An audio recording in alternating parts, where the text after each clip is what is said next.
One key component of a game soundtrack is atmosphere. Last time we talked about FTL and its use of beeping synths and droning hums to emulate the immersion of space and technology. This episode we're going to be talking about the ever-impressive soundtrack of Risk of Rain, which excels at creating atmosphere but in a different way. Risk of Rain is a roguelike game that is a constant give and take of emotion. One moment you'll be blasting through enemies utilizing a new item that you just purchased, only to find yourself running in fear seconds later. This constant change between tension and relief is what makes Risk of Rain so enjoyable. The composer contributes to this tension and relief by utilizing odd time signatures. And before we go any further into that, we need to have a quick music theory lesson and then a quick drum lesson. A time signature is basically what determines how many counts are in a beat. Most modern music is in 4. I can almost guarantee you that any song you've heard in the last 24 hours has been in 4. Why is 4 so magical? Well, without getting into it too much, it's because 4 is symmetrical. There's an equal number of even and odd beats. 1, 2, 3, 4. Now, before you go saying, but Kyle, any even count is going to have an even number of even and odd beats. Yes, but 4 is a nice sweet spot. It's not too short. 1, 2, that's too short. And then 1, 2, 3, 4, 5, 6. At that point, it's a little bit too long. So 4 is just right. Now let's talk about the drum beat, because that's really what you use to figure out the count of a song. The most common drum beat that all other modern drum beats are derived from is simply this: bass drum on 1, snare drum on 2, snare drum on 4. That's it. The most important thing in that, though, is that the bass drum is on 1. There can be variations and additions, but as long as that bass drum is on 1, that's what we need to focus on. If you don't hear the bass drum on 1, then you're not counting right, or the composer is doing something to mess with your mind, which is exactly what the composer does in the song Arctic Oscillation. I was listening to this song and all of a sudden it hit me. I couldn't find 1. It literally drove me mad that I could not find the downbeat. 10 minutes later, I found myself giving up and resorting to figuring it out on paper. What you see here are the actual notes I took. On the left, you'll see what I'm going to call the beat grid. This is written assuming that the song is in 4, which it is. I drew a grid with each square representing half a beat, or 8th notes if you're familiar with music. I then listened to the song and placed a mark everywhere I heard a bass drum. What I found was seemingly random. So I'd kind of given up at first. But then I wrote out the pattern. More specifically, I wrote out how many blank squares existed between each marked square. And I found the pattern. 2, 3, 6, 2, 3, 4, 1. 2, 3, 6, 2, 3, 4, 1. 2, 3, 6, 2, 3, 4, 1. What the heck can I learn from this? Then it hit me. Okay, let's add up the blanks with the marks and see what we get. The sum of the blanks came out to 21. Add the 7 beats and you get 28. So now we have 28 half beats, or 8th notes, which means we have 14 beats, or quarter notes. And now we're getting somewhere. Then I just started to assume, well, if we're dealing with 28 and 14, this is probably a pattern in 7. So I wrote out a pattern of 4 and a pattern of 7 like this. And it confirmed that 7 bars of 4 equals 4 bars of 7, which after I wrote all that out, I realized that's kind of a really idiotic thing to not realize just without writing it out. But writing it out kind of helps it make sense. And then at the end, there's a bar of 4 that closes it all off. I figured it out. I had it. What's happening is all the other instruments are playing in 4. 1, 2, 3, 4. 1, 2, 3, 4. 1, 2, 3, 4.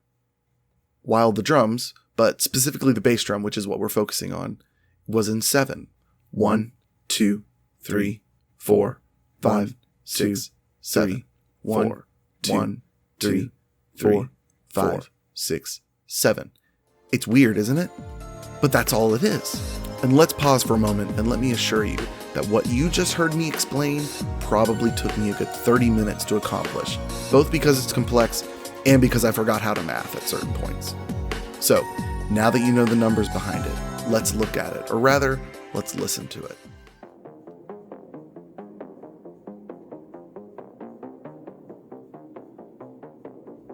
It starts off really easy and simple, and clearly this is in 4. 2, 3, 4. 1, 2, 3, 4. 1, 2, 3, 4. I have no doubt in my mind that this song is in 4, which is what drives me even more insane with what happens a little bit later on. Here, we're still pretty consistently in 4. 1, 2, 3, 4, 1, 2. But then the bass drum comes in.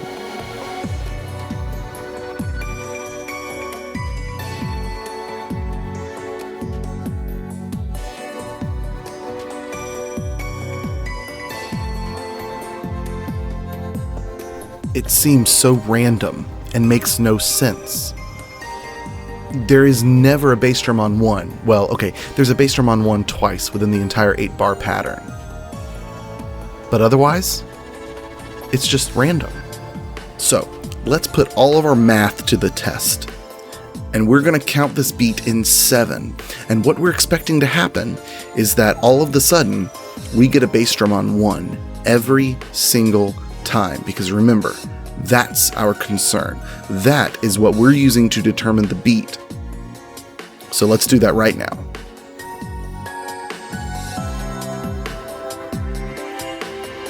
One, 2, 3, 4, 5, 6, 7.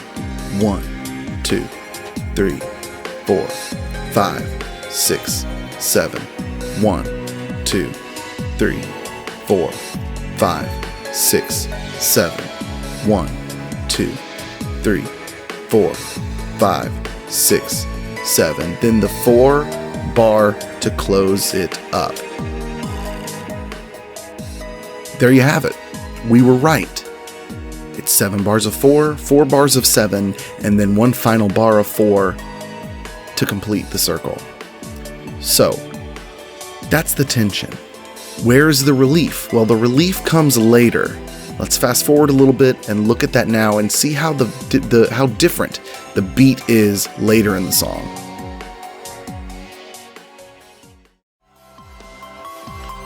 Here we go. 1, 2, 3, 4. 1, 2, 3, 4. All of a sudden, everything's kicked in, and you can go back to swaying, to clapping, to whatever you want to do to the song, and it feels natural. It feels normal.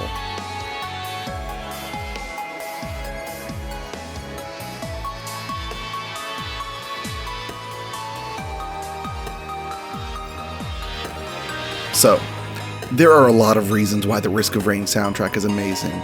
He does lots of cool sounds and techniques, and there's a lot of cool like progressive metal type guitar licks, and I love it for so many things.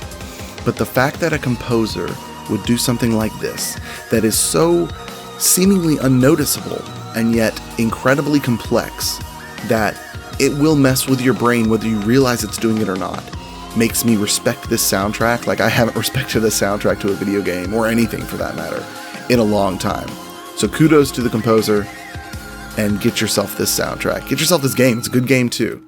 Hope you enjoyed. If you did, leave a like, and we'll see you guys next time with another review.